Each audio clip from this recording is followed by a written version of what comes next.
The pros know something about writing YouTube scripts that most of us don't. And after working with some of the biggest names on YouTube, I realized that there's another level when it comes to writing YouTube scripts. And after writing scripts for many of my clients that have reached over 100,000 views, I'll be revealing how the biggest YouTubers structure their scripts for high retention, as well as share the industry secrets that the pros don't want you to know about. If the Mr. Beast Illuminati takes me out, then you guys know the reason why. But first, why do some YouTube scripts fail while others go viral? Well, let me use a quick analogy to explain this. Let's say you're playing a video game and the main objective is to defeat the final boss. Now, if the only thing you had to do was beat the final boss, then the game would be too short. So we have a bunch of side quests along the way where you level up and gain XP to be able to be strong enough to defeat the final boss. And these side quests provide achievements that help keep you motivated along the way. But if these side quests are boring and don't give you a sense of progression, then you might get bored and just rage quit the game altogether. And YouTube works the exact same way. With your YouTube video, the final boss is the big payoff. This is the main reason why the viewer is watching the video in the first place. And to show an example, in Ryan Trahan's video, I tried every seat on the most expensive airline. The video starts like this. There is a seat on an airplane called an A380 that literally comes with a living room, a private bathroom, a private bedroom, and a personal flight attendant. So it's clear that the viewers want to see the most expensive seat. But if Ryan shows the seat at the beginning of the video, then his viewers will get the thing they came for and then click off to watch something else. And this isn't good for increasing watch time. So Ryan doesn't show the most expensive seat until the very end of the video. But there is one problem, because the video is 25 minutes long. So there's a chance that the viewer might zone out, get distracted, or even forget why they're watching the video in the first place. So just like a video game, we need side quests to keep the viewer invested. And in YouTube terms, these are called mini payoffs. So going back to the Ryan Trahan video, instead of jumping straight to the most expensive seat, Ryan starts with the cheapest one first and slowly moves his way up to the expensive one. And these little side quests act as mini payoffs that lead up to the big payoff. But what if you are an info-based channel making educational content? Well,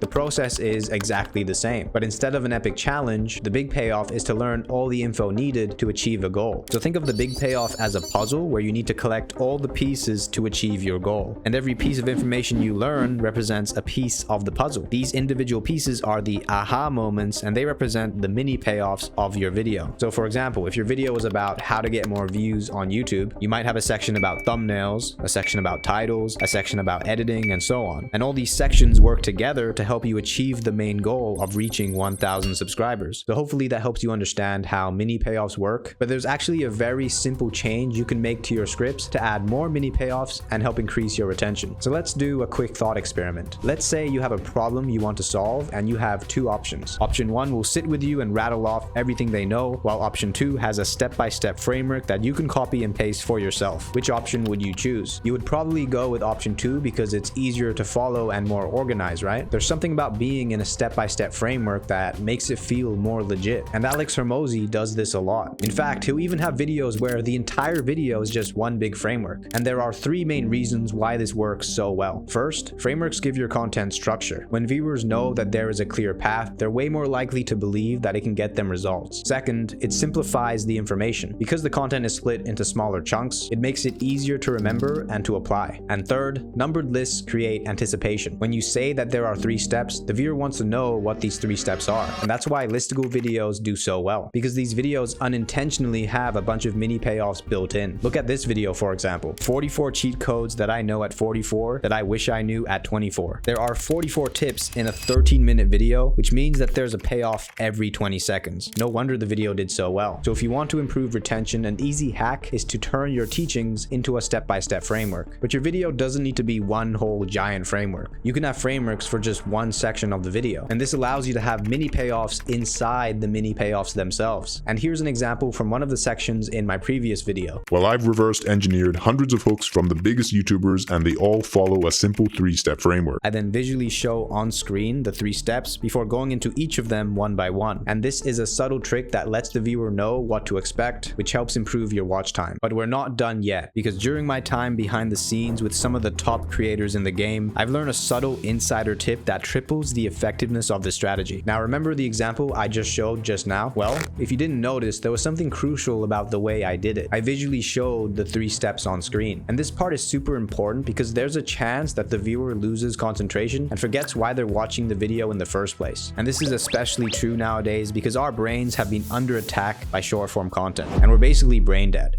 I sometimes find myself watching TikTok, and when my family tries to talk to me, I'm just like, huh? But even if your attention span isn't completely destroyed, the visuals are still so important. And to show an awesome example of visuals, in this video by Learn by Leo, notice how at the start of each section, he cuts to an animation of some pillars that represent the steps of his framework. And on the right, we see a blurred out pillar that shows the next step. This is a really subtle detail, but it suggests that there is more information to come, which keeps the viewer hooked. But that's not all, because Learn by Leo goes even further with the visual details. He does it again here, and then again here too, with the steps being unlocked on the editing timeline. This dude is a genius, by the way, probably some of the best editing I've seen in a long time. But by repeatedly signposting these visuals throughout the video, it acts as a reminder to the viewer that there are more steps to come. And with that tiny tweak, your attention should start to improve. But there's a lot more of these little tips that I can't squeeze into one video, so check out the link in the description to join my newsletter with over 2,000 readers, where I send you weekly actionable tips to increase your audience retention. But going back to using frameworks in your video, and there's another hidden technique that you need to know, otherwise your viewers won't care about your framework, because we need to set it up in a way that makes your framework more intriguing. And to do this, you just need to follow 3 simple steps, starting with step 1, and this is where you crank up tension. But how do you do that? Well, the best way to introduce your framework is by asking a tough question or introducing a problem that your viewer wants to solve. This is your hook, and here's an example hook for one of the sections in my last video. But even if you manage to hook your viewers with the opening line, the job isn't done yet. I'm letting the viewer know that there's another piece to the puzzle, and so they have to keep watching, which takes us to step 2, and here's where you highlight why the problem matters. You can either reveal the pain that they will feel if they don't solve this problem, or you can reveal the pleasure that they will feel if they do solve the problem. And this adds urgency and makes the viewer more invested. So going back to the previous example from my other video, I then said this: because you just started a ticking timer where you only have a few seconds to tell the viewer why they should keep watching. Which takes us to step 3, where you reveal the framework. And going back to our example, this is where the credibility line comes into play, and there are 2 ways that you can do the credibility line. And from this point, I then dive deeper into the 2 methods. Now earlier I mentioned the hidden techniques that all the top YouTubers are using to get more views. And it's by innovating that these creators are able to stay ahead of everyone else. But if you don't keep up with all the new strategies, then you're just going to fall behind the rest of your competition. So check out this video to learn about the new script writing style that is taking over YouTube.